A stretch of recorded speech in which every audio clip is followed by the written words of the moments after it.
گولیاں، بائبل اور تقریباً 150 افراد ہلاک۔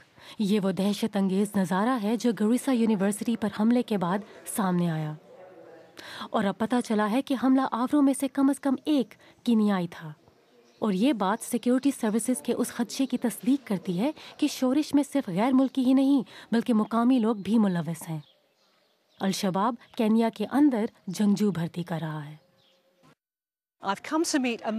میری ملاقات ایک ایسی ماں سے ہوئی جسے اپنے بیٹے کی 6 ماہ تک گمشدگی کے بعد ایک فون کال سے پتہ چلا کہ وہ صومالیہ میں ہے۔ اس نے کہا کہ وہ الشباب کی عسکری ونگ میں تربیت حاصل کرنے گیا ہے۔ اس نے مجھے حوصلہ دیا کہ وہ ٹھیک ہے، لیکن میں صدمے سے گر پڑی۔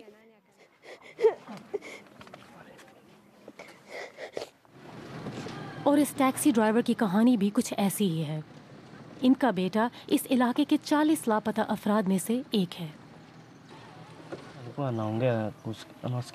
میں سوچتا ہوں کہ کچھ علامتیں تو تب بھی تھیں۔ بنیاد پرست مذہبی رہنماؤں کی فلمیں میرا بیٹا کافی دیر تک دیکھتا تھا اور میں اسے تفریح سمجھتا تھا، لیکن پھر اس کے مذہبی عقائد پرجوش ہوتے چلے گئے۔ یونیورسٹی پر حملے کے بعد سے سیکیورٹی میں سختی آئی ہے۔